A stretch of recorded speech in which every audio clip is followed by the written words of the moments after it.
Sonda-me, ó Deus, e conhece o meu coração. Prova-me e conhece os meus pensamentos. Vê se há em mim algum caminho mau e guia-me pelo caminho eterno. Salmo 139, versículo 23 e 24. O Salmo 139 é uma meditação sobre a onisciência de Deus. Deus vê e sabe perfeitamente todas as coisas. O salmista apresenta esse perfeito conhecimento, afirmando que Deus conhece todas as nossas ações. Sabes quando me assento e quando me levanto.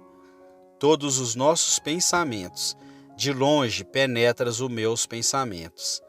Todas as nossas palavras.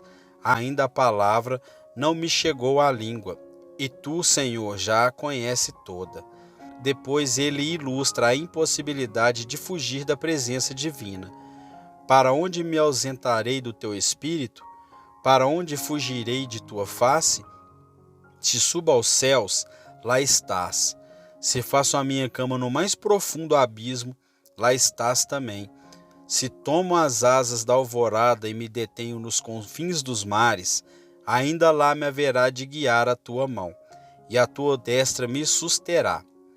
Se eu digo às trevas, com efeito me encobrirão, e a luz ao redor de mim será feita noite. Até as próprias trevas não te serão escuras.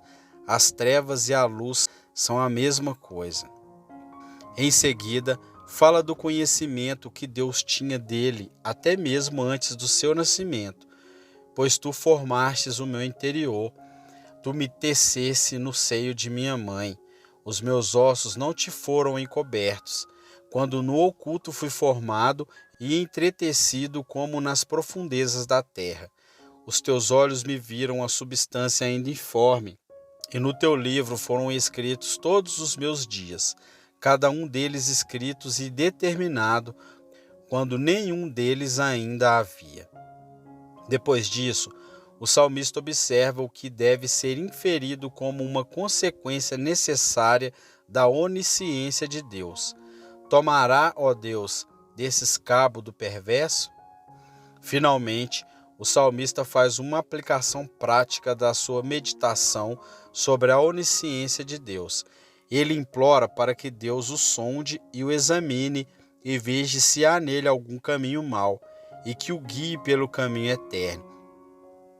Obviamente, o salmista não está implorando que Deus o sonde para que Deus possa obter qualquer informação. O objetivo de todo o salmo é a declaração de que Deus sabe todas as coisas. Por essa razão, o salmista está orando para que Deus o sonde, a fim de que o próprio salmista possa ver e ser informado do pecado do seu próprio coração. Davi, obviamente, examinou seu próprio coração e seus caminhos, mas não confiou nisso. Ele ainda temia que pudesse ter algum pecado desconhecido que tivesse escapado de sua própria sondagem.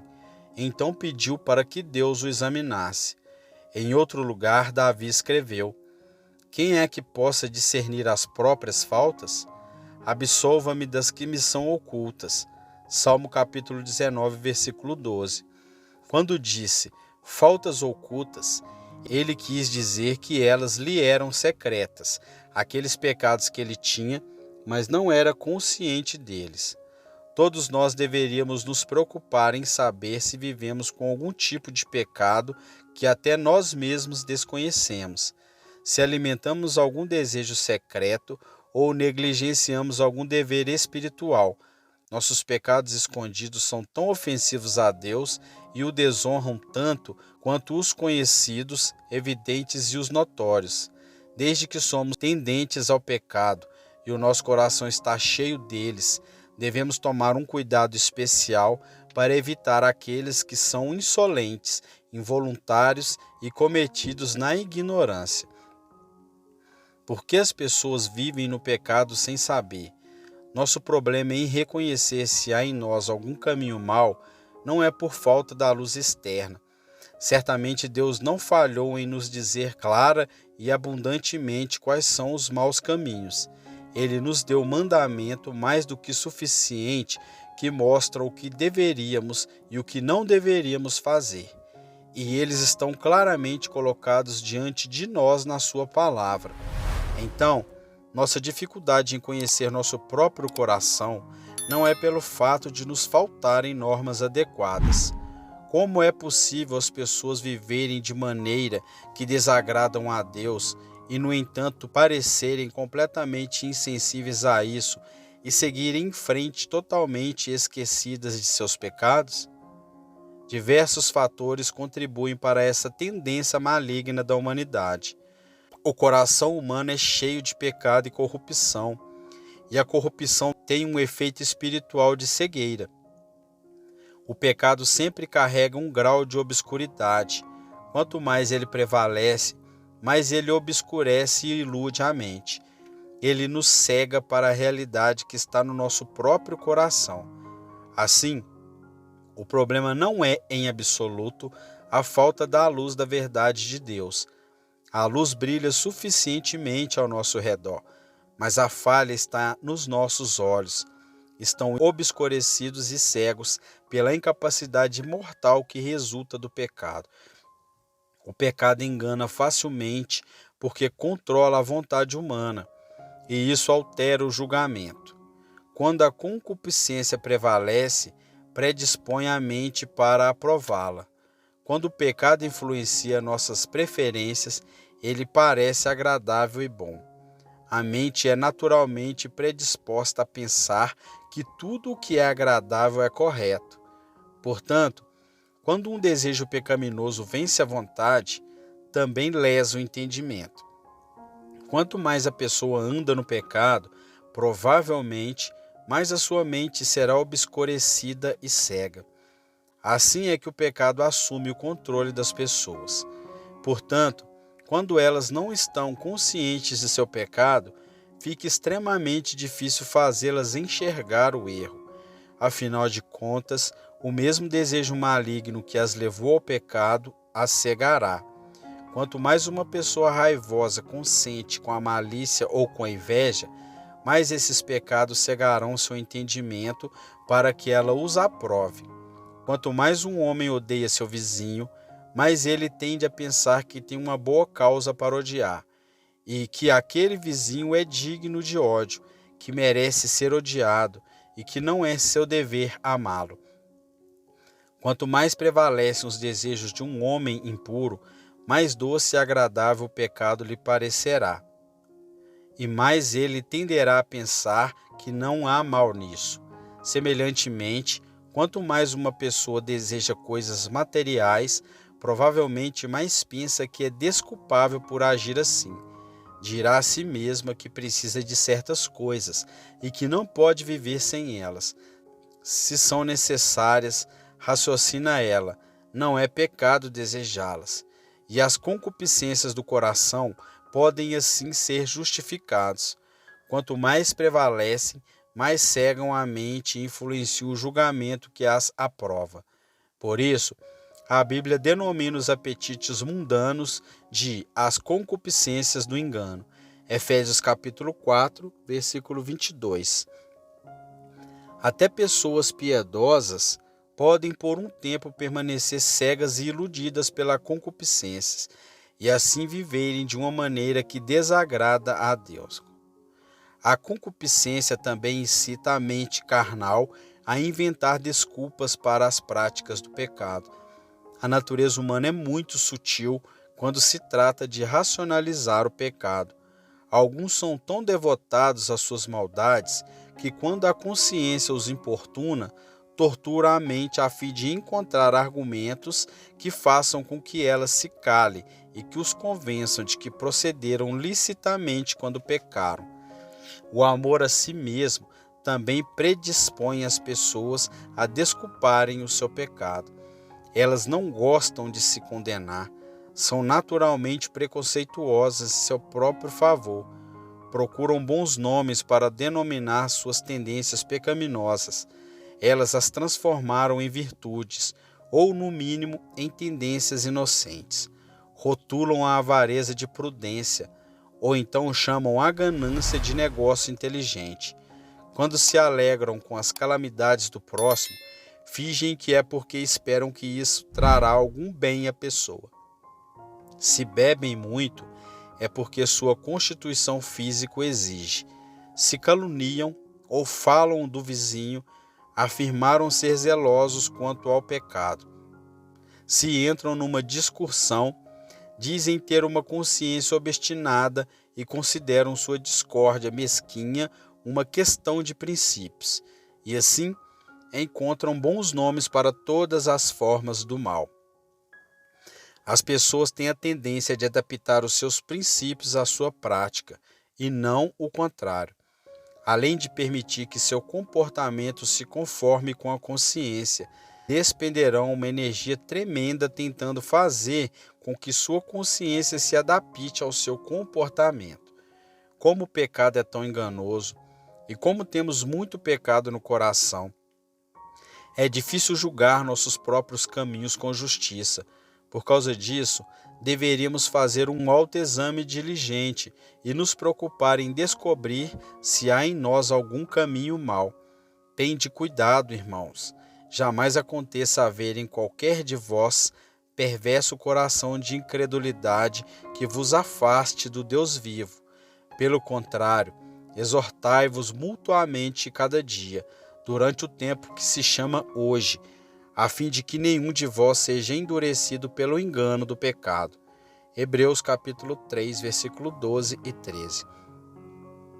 As pessoas veem mais facilmente os erros dos outros do que os seus. Quando veem os outros errarem, imediatamente os condenam, até mesmo enquanto se desculpam pelos mesmos pecados. Romanos capítulo 2, versículo 1. Todos vemos um argueiro nos olhos dos outros e não a trave nos nossos olhos.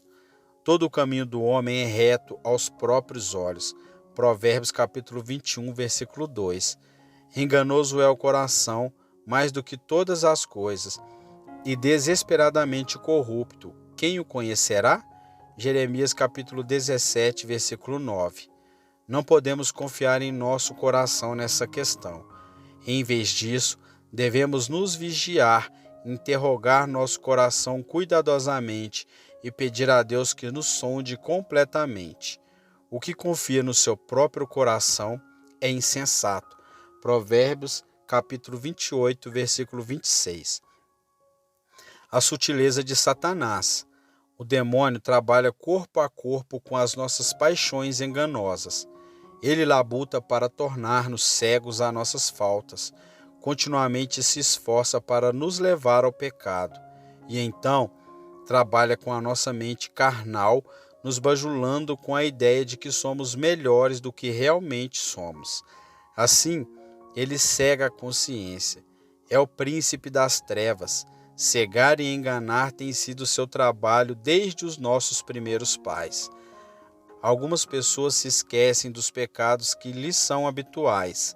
Frequentemente, os pecados habituais entorpecem a mente, e dessa maneira, tais pecados, que uma vez afligiram a consciência, começam a parecer inofensivos. Alguns se tornam insensíveis ao próprio pecado, porque deixam a opinião popular ditar seu padrão. Observe o comportamento dos outros a fim de discernir o que está certo ou errado. Porém, a sociedade é tão tolerante com o pecado que muitos deles perderam seu estigma. As coisas que não agradam a Deus e são consideradas abomináveis às suas vistas parecem inocentes quando visualizadas através dos olhos da opinião popular. Talvez as vejamos sendo praticadas por pessoas que estimamos, ou nossos superiores, ou por aqueles que são considerados sábios. Isso tende a favorecer essas coisas e a diminuir o sentido de sua pecaminosidade. É especialmente perigoso quando os homens piedosos, líderes cristãos respeitados, são vistos comprometidos com práticas pecaminosas. Isso especificamente tende a calejar o coração do observador e a cegar a mente a respeito de qualquer hábito maligno. Aqueles que obedecem a Deus indiferentemente ou pela metade corre o risco de viverem em pecado encoberto. Alguns cristãos professos negligenciam parte de seus deveres espirituais enquanto se concentram em outra parte. Seus pensamentos talvez estejam completamente voltados à oração secreta, à leitura bíblica, à adoração pública, à meditação e a outros deveres religiosos, enquanto ignora os deveres morais, sua responsabilidade em relação à esposa, aos filhos ou aos vizinhos. Sabem que não devem defraudar seus vizinhos, mentir ou fornicar, mas parecem não considerar quanto mal há em falar dos outros de modo leviano, censurar o vizinho, contender e brigar com as pessoas, viver hipocritamente diante da família ou negligenciar a instrução espiritual de seus filhos. Esse tipo de pessoas parece ser muito consciente de algumas coisas, aquelas áreas de sua obrigação sobre as quais se mantém vigilante, mas negligenciam completamente outras áreas importantes. Como descobrir o pecado desconhecido no íntimo? Como observamos, naturalmente, é muito difícil avaliar honestamente o nosso próprio pecado. Mas, se estivermos realmente preocupados com isso, se formos rígidos e sondarmos totalmente o nosso coração, podemos, na maioria das vezes, descobrir o pecado no íntimo. As pessoas que querem agradar e obedecer a Deus com toda a luz que desfrutamos, certamente não precisa continuar nos caminhos pecaminosos por causa da ignorância. É verdade que o coração é muito enganoso, mas Deus, em sua santa palavra, nos deu luz suficiente para o estado de trevas em que nos encontramos. Por meio do cuidado e da averiguação, podemos conhecer nossas responsabilidades espirituais e saber que estamos vivendo em algum caminho mau. Todo aquele que tem algum amor a Deus ficará grato pela ajuda bíblica nesta questão. Tais pessoas estão preocupadas em andar em todas as coisas que Deus queria que andassem, como agradá-lo e honrá-lo. Se a vida delas, de alguma maneira, ofende a Deus, terão prazer em saber disso e de maneira nenhuma optam por ocultar de si mesmas o próprio pecado. Também aquele que pergunta com sinceridade: o que devo fazer para ser salvo? Irá querer identificar o pecado em sua vida, já que é o pecado que separa de Cristo. Há duas maneiras pelas quais chegamos ao conhecimento do nosso pecado. Conhecimento da lei de Deus. Se você deseja saber se vive em pecado desconhecido, deve familiarizar-se totalmente com o que Deus quer de você. Na Bíblia, Deus nos deu normas perfeitas e verdadeiras pelas quais devemos andar. Ele expressou seus preceitos clara e fartamente. Assim, somos capazes de saber, a despeito das nossas trevas e desvantagens espirituais, exatamente o que Ele requer de nós. Que revelação da mente divina completa e abundante temos nas Escrituras. Quão clara é em nós instruir sobre como nos comportar. Quão frequentemente seus preceitos são repetidos e quão explicitamente são revelados de várias maneiras, a fim de que pudéssemos entendê-los completamente. Mas que proveito há em tudo isso se negligenciarmos a revelação de Deus e não nos esforçarmos em nos inteirar dela? Que proveito há em ter princípios piedosos se ainda não os conhecemos? Por que Deus revelaria sua mente se não nos importarmos em saber o que é ela?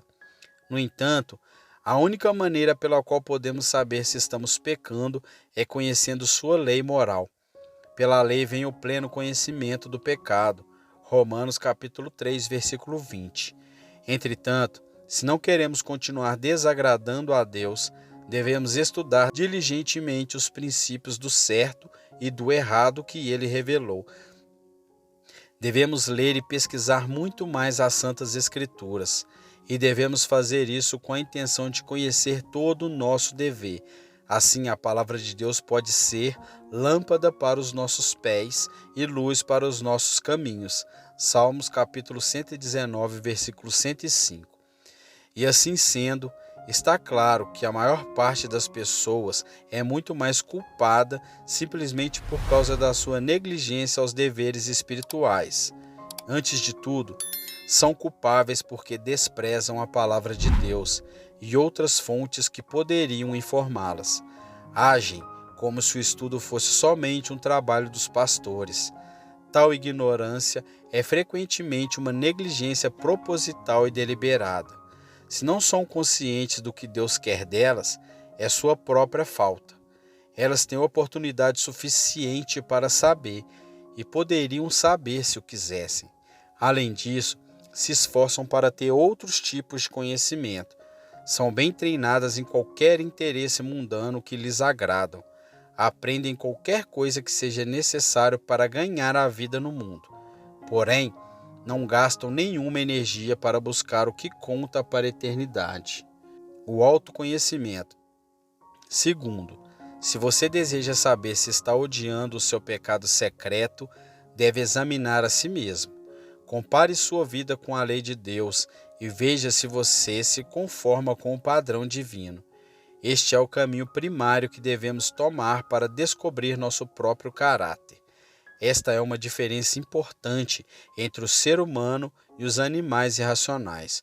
O homem é capaz da autorreflexão, capaz de contemplar seus próprios atos e avaliar a natureza e a qualidade deles. Sem dúvida nenhuma, isso foi parte do motivo pela qual Deus nos deu o seu poder, a fim de que pudéssemos conhecer e avaliar nossos próprios caminhos. Devemos nos examinar até descobrirmos se concordamos ou não com os princípios da Bíblia.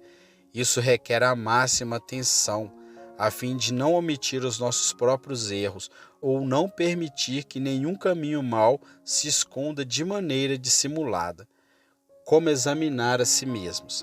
Você poderia pensar que já temos mais informação sobre nós mesmos do que sobre qualquer outra coisa. Afinal de contas, estamos sempre juntos de nós. Somos totalmente conscientes dos nossos atos. Instantaneamente, sabemos tudo o que acontece conosco e tudo o que fazemos. Mas, em alguns aspectos, é mais difícil obter um conhecimento verdadeiro sobre nós mesmos do que sobre quase qualquer outra coisa. Portanto, devemos investigar diligentemente no segredo do nosso coração e examinar cuidadosamente todos os nossos caminhos e condutas.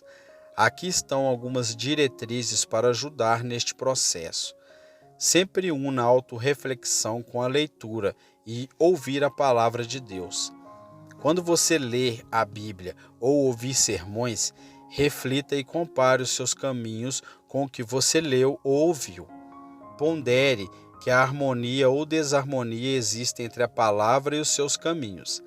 A Bíblia testifica contra todo tipo de pecado e tem direções para qualquer responsabilidade espiritual, como escreveu Paulo. Toda a Escritura é inspirada por Deus e útil para o ensino, para a repreensão, para a correção, para a educação na justiça, a fim de que o homem seja perfeito e perfeitamente habilitado para toda boa obra. 2 Timóteo, capítulo 3, versículo 16 e 17. Portanto, quando ler os mandamentos dados por Cristo e seus apóstolos, pergunte-se: vivo de acordo com essas regras ou vivo de maneira contrária a elas? Quando ler as histórias da Bíblia sobre os pecados e sobre os culpados, faça uma autorreflexão enquanto avança na leitura. Pergunte a si mesmo se é culpado de pecados semelhantes. Quando lê como Deus reprovou o pecado de outros e executou julgamentos por seus pecados, questione se você merece punição semelhante. Quando ler os exemplos de Cristo e dos santos, questione se você vive de maneira contrária a seus exemplos. Quando ler sobre como Deus louvou e recompensou seu povo pelas suas virtudes e boas obras, pergunte se você merece a mesma bênção. Faça uso da palavra como espelho pelo qual você examina cuidadosamente a si mesmo e seja um praticante da palavra. Tiago capítulo 1, versículos 23 ao 25. poucos são aqueles que fazem como deveriam. Enquanto o ministro testifica contra o pecado, a maioria está ocupada pensando em como os outros falham estar à altura. Podem ouvir centenas de coisas em sermões que se aplicam adequadamente a eles, mas nunca pensam que o pregador está falando lhes diz respeito. A mente deles está fixa em outras pessoas, para que a mensagem pareça se encaixar, mas eles nunca julgam necessitar dessa pregação. Se você faz coisas que geralmente são evitadas por pessoas perspicazes e maduras, tenha um cuidado especial em questionar-se se tais atos poderiam ser pecaminosos. Talvez você tenha argumentado consigo mesmo que tal ou tal prática é lícita. Você não vê mal algum nela. Porém, se a coisa é geralmente condenada por pessoas piedosas, com certeza isso parece suspeito. Será prudente de sua parte considerar conscientemente se isso desagrada a Deus. Se uma prática não é aprovada por aqueles que, em tais casos, em geral, provavelmente são mais corretos, você deveria considerar com maior cuidado se a coisa em questão é lícita ou ilícita. Pergunte a si mesmo se no seu leito de morte terá lembranças agradáveis em relação à maneira que viveu. Pessoas saudáveis frequentemente aceitam o que não se aventurariam a fazer se pensassem que logo estaria perante o Senhor. Pensam na morte como algo distante e assim acham muito mais fácil tranquilizar a consciência sobre o que estão fazendo no presente. Porém, se pensassem que poderiam morrer logo, não achariam tão confortável contemplar o Senhor com tais atos. A consciência não é facilmente cegada e silenciada quando o fim da vida parece iminente. Solenemente pergunte a si mesmo e veja se está fazendo algo agora que pode trazer problemas quando você estiver no leito de morte. Pense nos seus caminhos e examine-se a si mesmo com a expectativa sensata de logo partir deste mundo para a eternidade. Empenhe-se com sinceridade para julgar imparcialmente as coisas com as quais você terá prazer no seu leito de morte, bem como as quais você desaprova ou deseja deixar. Considere o que os outros podem dizer sobre você. E embora as pessoas estejam cegas quanto às suas próprias faltas, facilmente descobrem os erros dos outros e consideram-se aptas o suficiente para falar deles. Algumas vezes, as pessoas vivem de maneira que absolutamente não são adequadas, porém estão cegas para si mesmas. Não veem seus próprios fracassos, embora os erros dos outros lhes sejam perfeitamente claros e evidentes. Elas mesmas não veem suas falhas, quanto as dos outros, não podem fechar os olhos ou evitar verem que falharam. Alguns, por exemplo, são inconscientemente muito orgulhosos, mas o problema aparece notório aos outros. Alguns são muitos mundanos, ainda que não sejam conscientes disso. Alguns maliciosos e invejosos. Outros veem isso, e para eles lhe parecem verdadeiramente dignos de ódio. Porém, aqueles que têm esses problemas não refletem sobre eles. Não há verdade no seu coração e nem nos seus olhos em tais casos. Assim devemos ouvir o que os outros dizem de nós, observar sobre o que eles nos acusam, atentar para que o erro que encontram em nós e com diligência verificar se há algum fundamento nisso. Se outros nos acusam de orgulhosos, mundanos, mau ou maliciosos, ou nos acusam de qualquer outra condição ou prática maldosa, deveríamos honestamente nos questionar se isso é verdade. A acusação pode nos parecer completamente infundada e podemos pensar que os motivos ou o espírito do acusador está errado. Porém, a pessoa perspicaz verá isso como uma ocasião para o autoexame. Deveríamos especialmente ouvir o que os nossos amigos dizem para nós e sobre nós. É imprudente, bem como o não cristão, tomar isso como ofensa e se ressentir quando os outros apontam nossas falhas. Leais são as feridas feitas pelo que ama, porém os beijos de quem odeia são enganosos.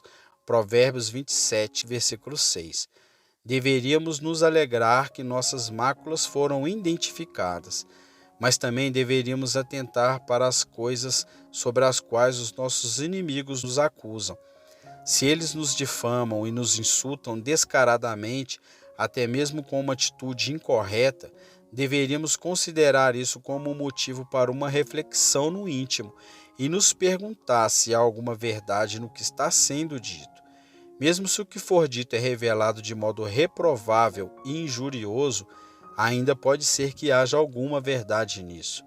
Quando as pessoas criticam outras, mesmo se seus motivos forem errados, provavelmente têm como alvo verdadeiros erros. Na verdade, nossos inimigos provavelmente nos atacam onde somos mais fracos e mais defeituosos e onde demos mais abertura para a crítica. Tendem a nos atacar onde menos podemos nos defender. Aqueles que nos insultam, embora o façam com espírito e modos não cristãos, geralmente identificarão as genuínas áreas onde mais podemos ser achados culpados.